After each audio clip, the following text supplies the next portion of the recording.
एकादशी व्रत पूर्ण कर मन में हो उल्लास, सत्य धर्म का पालन कर पाओ शुभ आकाश। हरे कृष्णा। आज मार्गशीर्ष मास के शुक्ल पक्ष की द्वादशी तिथि है और आज मोक्षदा एकादशी के व्रत का पारण का दिन है। अर्थात जिन लोगों ने कल मोक्षदा एकादशी का व्रत रखा था वे आज अपना व्रत खोलेंगे। आज का दिन बड़ा ही शुभ और मंगलकारी है। एकादशी व्रत के पारण के दिन तुलसी माता और लक्ष्मी माता की कथाओं को सुनने से ही यह व्रत पूर्ण माना जाता है और समस्त मनोकामनाएं भी पूर्ण होती है।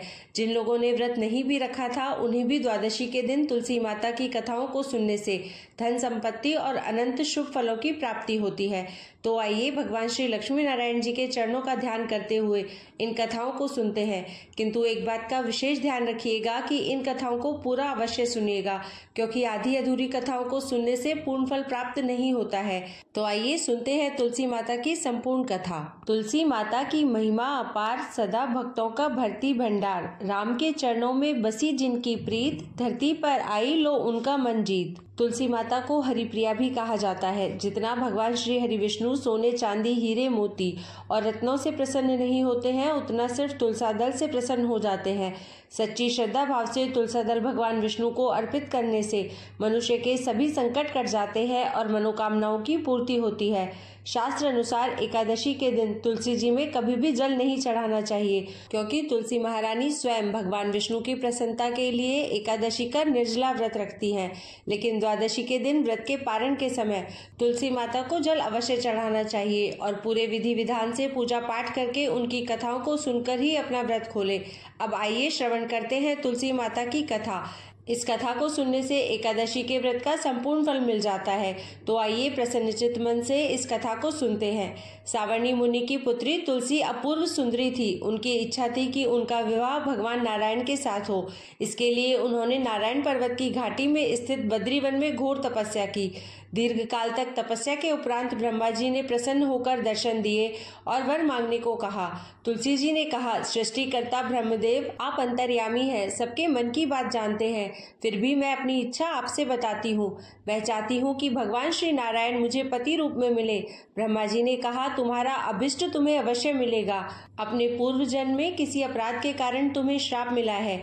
इसी प्रकार भगवान श्री नारायण के एक पार्षद को भी दानव कुल में जन्म लेने का श्राप मिला है। दानव कुल में जन्म लेने के बाद भी उसमें नारायण का अंश विद्यमान रहेगा। इसलिए इस जन्म में पूर्व जन्म के पाप के शमन के लिए संपूर्ण नारायण तो नहीं मिलेंगे, लेकिन नारायण के अंश से युक्त दानव कुल में जन्मे उस श्रापग्रस्त पार्षद से तुम्हारा विवाह होगा। श्राप मुक्त होने पर भगवान श्री नारायण सदा सर्वदा के लिए तुम्हारे पति हो जाएंगे।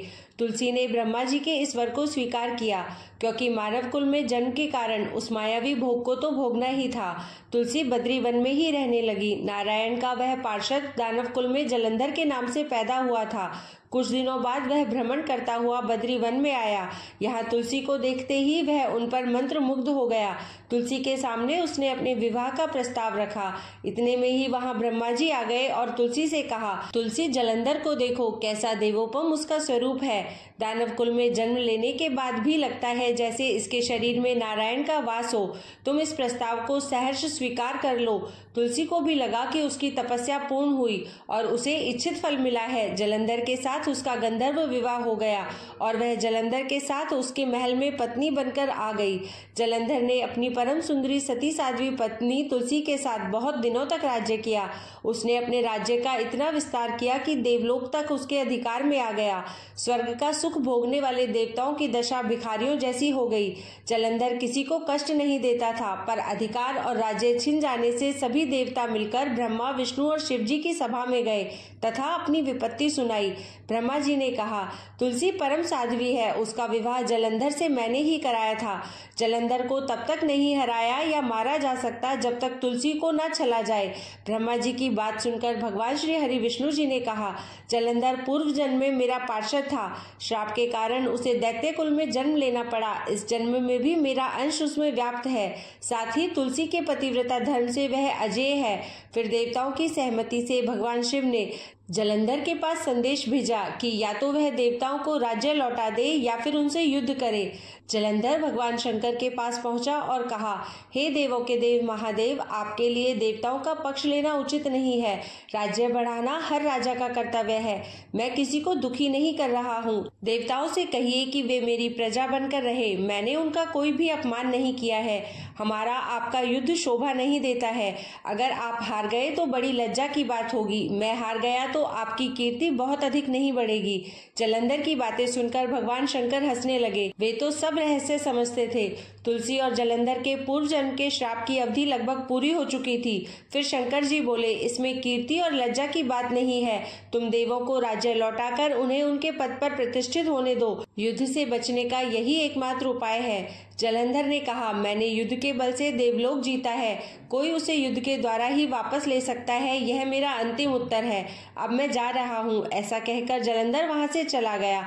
उसने अपनी पत्नी तुलसी को सारी बातें बताई और कहा, कर्म भोग सब काल सूत्र में बंधा है। जीवन में हर्ष, शोक, भय, सुख, दुख, मंगल, अमंगल काल के अधीन है। हम तो केवल निमित्त हैं। संभव है भगवान शिव देवताओं का पक्ष लेकर मुझसे युद्ध करे। तुम चिंता मत करना, तुम्हारा सती तेज मेरी रक्षा करेगा। दूसरे दिन भगवान शंकर के नेतृत्व में देवताओं ने युद्ध छेड़ दिया। जलंधर ने भीषण बाणों की वर्षा कर उनका वेग रोका। उसके प्रहार से देवता डगमगाने लगे। उसने दानवी शक्ति का प्रयोग कर मायावी युद्ध आरंभ किया।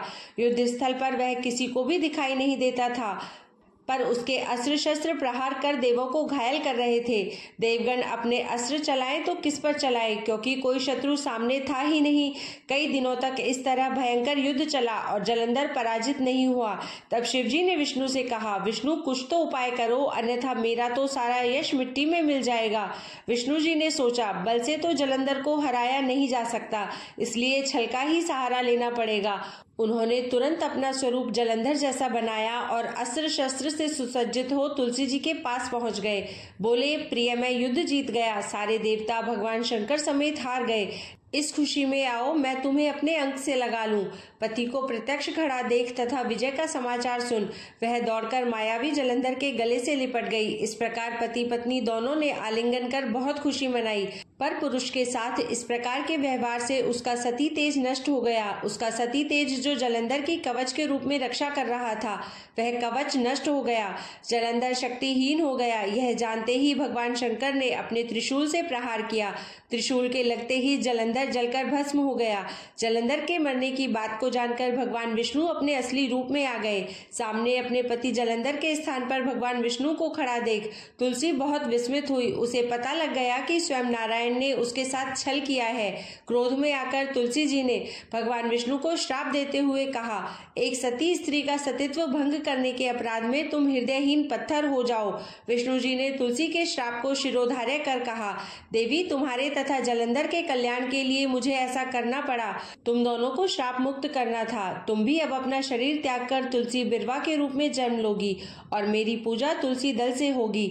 मैं शालिग्राम पत्थर बनूंगा और मेरे शीश पर तुलसी तुम विराजमान रहोगी। तुम्हारे पति के हड्डियों के चूर्ण से शंख की उत्पत्ति होगी। उस शंख ध्वनि से देवताओं तथा मेरी पूजा आराधना होगी। जहाँ शंख ध्वनि होगी वहाँ मंगल में मैं विराजमान रहूंगा। तुमने पूर्व जन्म में बद्रीवन में मुझे पाने के लिए बड़ी तपस्या की थी। अब अगले जन्म में मैं नारायण प्रस्तर के रूप में बद्रीनाथ वन में स्थापित होऊंगा और मेरी पूजा अर्चना फल फूल से ना होकर तुम्हारी तुलसी दल से होगी। मेरे शीश पर विराजमान होकर तुम मुझसे भी ऊंचा पद प्राप्त करोगी। बोलिए श्री लक्ष्मी नारायण भगवान की जय। बोलिए श्री तुलसी शालिग्राम जी की जय। अघन मास के गुरुवार को महालक्ष्मी जी का व्रत रखा जाता है। उनकी पूजा की जाती है और व्रत की कथा पढ़ी अथवा सुनी जाती है। इस व्रत को करने से माता महालक्ष्मी प्रसन्न होती हैं तथा सुख शांति और धन संपत्ति प्रदान करती हैं। जो भी भक्त महालक्ष्मी जी का व्रत ना भी करें तो भी उन्हें व्रत की कथा अवश्य ही सुननी चाहिए। श्री महालक्ष्मी माता के अनेक रूप तथा नाम है। भूतल में वे छाया, शक्ति, तृष्णा, शांति, जाति, लज्जा, श्रद्धा, कांति, वृत्ति, स्मृति, दया, तुष्टि, माता, अधिष्ठात्री एवं लक्ष्मी के रूप में स्थित है। हम उन्हें प्रणाम करते हैं। कैलाश पर्वत पर पार्वती, क्षीर सागर में सिंधु कन्या, स्वर्गलोक में महालक्ष्मी, भूलोक में लक्ष्मी, ब्रह्मालोक में सावित्री, ग्वालों में राधिका, वृंदावन में रासे राशेश्वरी, केतकी वन में सुशीला, राजप्रसाद में राजलक्ष्मी और घर घर में गृहलक्ष्मी इन विभिन्न नामों से पहचानी जाती है। महालक्ष्मी जी की पूजा ब्रह्म मुहूर्त में की जाती है और उन्हें विभिन्न व्यंजनों का भोग भी लगाया जाता है। महालक्ष्मी व्रत की पहली पौराणिक कथा के अनुसार भारतवर्ष के सौराष्ट्र देश में द्वापर युग के समय भद्रशवा नाम के राजा थे। वे बड़े पराक्रमी राजा थे। 4 वेद, 6 शास्त्र, 18 पुराणों का उन्हें ज्ञान था। उनकी रानी का नाम सूरज चंद्रिका था। रानी दिखने में सुंदर और सुलक्षणा तथा पतिव्रता थी। उन दोनों को 7 पुत्र तथा उसके बाद एक कन्या का वरदान मिला था। कन्या का नाम शामबाला था। एक बार महालक्ष्मी जी के मन में आया कि जाकर उस राजा के राजप्रसाद में रहे। इससे राजा को 2 गुना धन और दौलत की प्राप्ति होगी और वह इस धन दौलत से अपनी प्रजा को और सुख दे पाएगा। गरीब के घर अगर महालक्ष्मी जी रहे और उसे धन दौलत प्राप्त हो तो वह स्वार्थी की तरह केवल अपने ऊपर ही खर्च करेगा। यह सोचकर श्री महालक्ष्मी जी ने बूढ़ी ब्राह्मण स्त्री का रूप धारण किया। हाथ में लाठी लिए लाठी के सहारे रानी के द्वार पर पहुंची। यद्यपि उन्होंने बूढ़ी औरत का रूप धारण किया था, पर उनके चेहरे पर देवी का तेज था। उन्हें देखते ही एक दासी सामने आई। उसने इनका नाम, धाम, काम और धर्म पूछा। वृद्ध ब्राह्मणी का रूप धारण करके माता लक्ष्मी ने कहा, बालिके, मेरा नाम कमला है। मेरे पति का नाम भुवनेश है। हम हरिद्वार में रहते हैं। तुम्हारी रानी पिछले जन्म में एक वैश्य की पत्नी थी।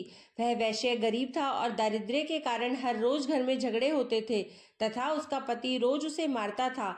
इन बातों से तंग आकर वह घर छोड़कर चली गई तथा वन और जंगल में खाली पेट भटकने लगी। उसकी इस दुर्दशा पर मुझे दया आ गई। तब मैंने उसे सुख संपत्ति देने वाली श्री महालक्ष्मी जी की कथा सुनाई। मेरे कहने पर उसने श्री महालक्ष्मी जी का व्रत किया और श्री महालक्ष्मी प्रसन्न हुई। उसकी गरीबी दूर हो गई। उसका घर संसार धन दौलत संतान संपत्ति से भर गया। बाद में पति पत्नी दोनों परलोक को सिधार गए। लक्ष्मी जी का व्रत करने के कारण वे लक्ष्मी लोक में रहे। उन्होंने जितने साल महालक्ष्मी जी का व्रत किया उतने हजारों साल उन्हें सुख भोग मिला। इस जन्म में उसका जन्म राजघराने में हुआ है, परंतु वह श्री महालक्ष्मी जी का व्रत करना भूल गई है।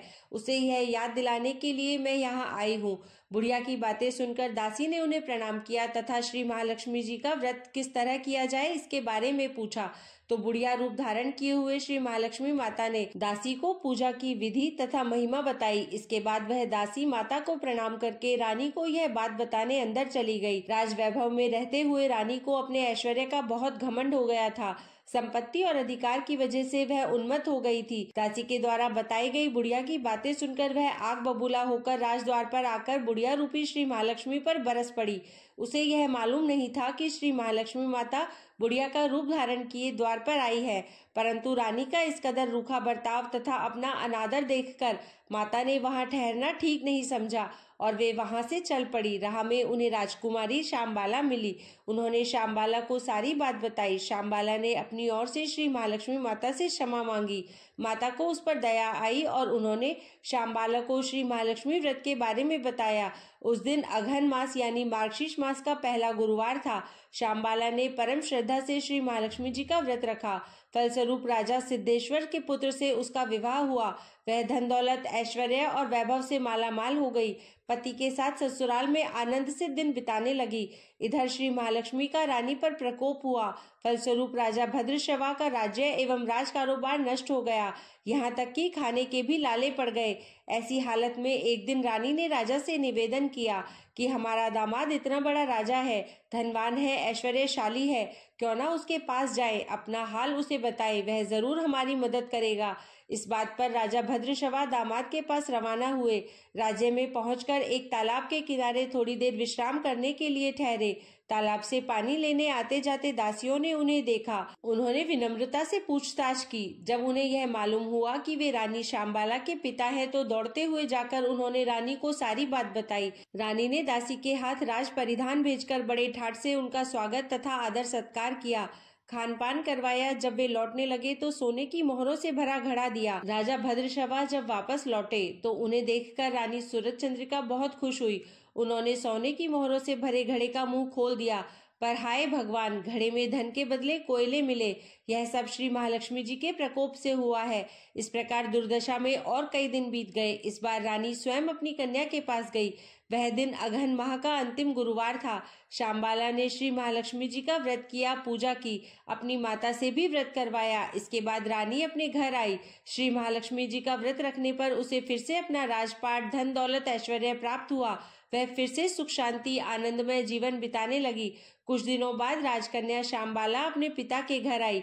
उसे अपने घर देखकर सूरज चंद्रिका को पुरानी बातें याद आई। यह कि श्यामबाला ने अपने पिता को घड़ा भर कोयला दिया था और उसे तो कुछ भी नहीं दिया था। इसी कारण श्यामबाला को पिता के घर आने पर उसका कोई आदर सत्कार नहीं हुआ, बल्कि अनादर ही हुआ।